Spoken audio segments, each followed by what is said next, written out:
ये शिव गुरु महोत्सव महादेव की दया और साहब दीदी के आशीर्वाद से ही कहीं संपन्न होता है और होते आया है। आज का भी ये कार्यक्रम उन्हीं की दया, उन्हीं की कृपा और उन्हीं के प्रसाद से हम और आप कर भी पा रहे हैं और आगे भी करेंगे।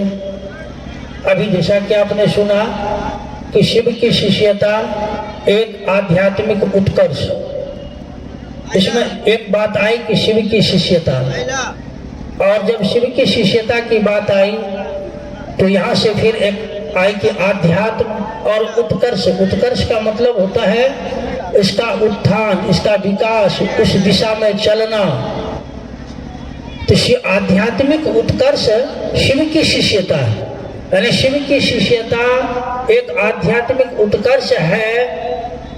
आप और हम यदि इस बात पर विचार करेंगे तो पाएंगे जिस आदमी ने आज के इस घोर कलिकाल में भगवान शिव की शिष्यता की शुरुआत की है, और यदि आप उनके शुरुआत के कहानी को आप जानते हैं, आपने सुना है और आप बोलते भी हैं। और साहब श्री हरिंद्रानंद जी ने कहा कि यह जो संसार है, इस संसार में जो आदमी है, मानव है, आदमी का शरीर यदि बीमार पड़ जाए, आदमी अपने शरीर के रोग का इलाज कहीं न कहीं करा लेता है, वह चाहे मधुबनी हो, पटना हो या कहीं भी हो।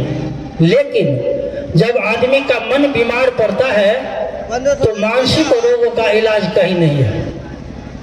संसार में मानसिक रोगों का आपको डॉक्टर तो मिलेगा जरूर, लेकिन मानसिक रोगों का इलाज सक्षम नहीं है, संभव नहीं हो पा रहा है।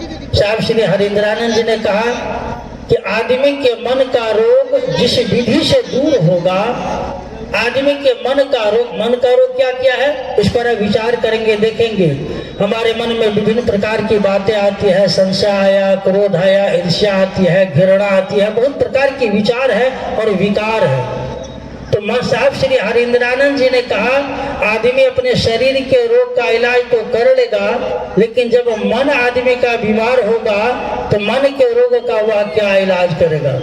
साहब श्री ने कहा मानसिक रोगों का इलाज जिस विधि से होता है वह विधि है आध्यात्म, और यह आध्यात्म बिना गुरु का पंगु है।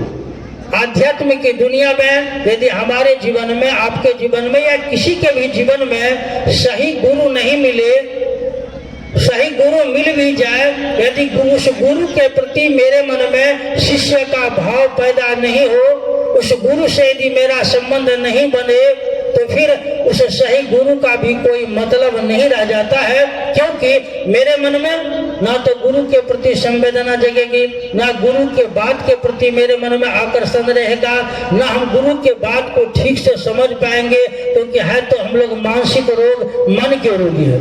इसीलिए आध्यात्म की दुनिया में मानसिक रोगों का इलाज होता है, और जहाँ मानसिक रोग से आदमी मुक्त होगा वहाँ आदमी आत्मा के तल पर अंदर की बातों को सुनता है, अंदर की बात समझ में आती है।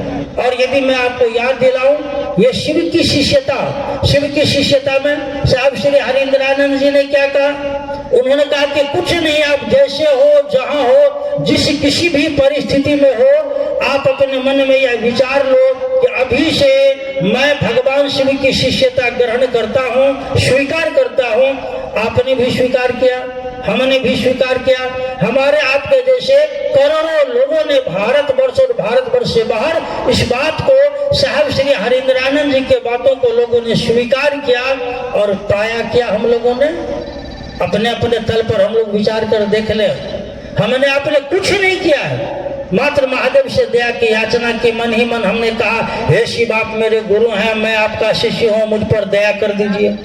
हमने अपने गुरु शिव को प्रणाम करने का प्रयास किया, और कहीं कहीं हमने अपने गुरु शिव की बात के हमने लोगों को सुनाया और समझाया कि शिव मेरे गुरु हैं, शिव आपके भी गुरु हो सकते हैं। इसका क्या कितना बड़ा प्रभाव हमारे आपके जीवन में पड़ा है। मन शांत होने लगा, मन की बहुत सारी विकृतियां खत्म होने लगी। आपसी जो हमारा पारिवारिक तनाव था, मन के कमजोरी के कारण मन की गड़बड़ी के कारण, मन के बीमार होने के कारण मेरे मन में जो विभिन्न प्रकार की संकीर्णताएं थी कि वह बड़ा है, वह छोटा है, वह ब्राह्मण है तो वह डोम है, मैं धनवान हूं तो वह निर्धन है। जरा गौर करके देख लीजिए, शिव की शिष्यता को मैं क्या शिव की शिष्यता ने समाज से ऐसे बहुत प्रकार की विकृतियों को दूर किया। कहाँ कोई किसी से पूछता है कि आप किस जाति के हैं, किस धर्म के हैं? कहाँ कोई किसी से पूछता है? अब तो ये सारा चीज धीरे धीरे खत्म हो रहा है। अपने परिवार पर आप विचार करेंगे तो पाएंगे कभी हमको पत्नी से नहीं पड़ता था, माँ से भी नहीं पढ़ पाता था, कभी मेरे पिताजी को मुझसे नहीं पढ़ता था। अब वही गुरु शिव मेरे जीवन में आ गए, मन मेरा समझने लगा कि शिव मेरे गुरु हैं। हम लोग जैसे जैसे मेरा मन समझने लगा, हमारे मन में साहब श्री हरिंद्र आनंद जी और दीदी नीलम आनंद जी के प्रति कृतज्ञता बढ़ने लगी। मेरा मन साहब श्री के चरणों में झुकने लगा, दीदी के चरणों में झुकने लगा, शिव गुरु की बात आगे बढ़ने लगी है। और आप गौर करेंगे तो पाएंगे हमारी जो गुरु बहना है, हमारी गुरु बहना, आज उनकी क्या स्थिति थी पूर्व में, मैं अपने ही घर की बात करूंगा। मेरी माँ, मेरी पत्नी, मेरी बेटी शिव को गुरु मानने के बाद एक बहुत बड़ा बदलाव आया है पूरे भारतवर्ष में।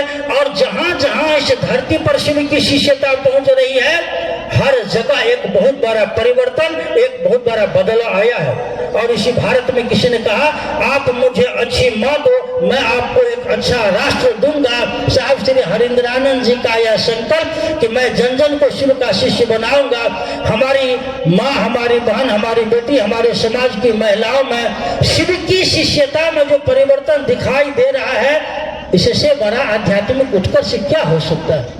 इससे बड़ा परिवार में जो परिवर्तन है, समाज में जो हालात चल रही है, इससे बड़ा आध्यात्मिक उत्कर्ष क्या हो सकता है?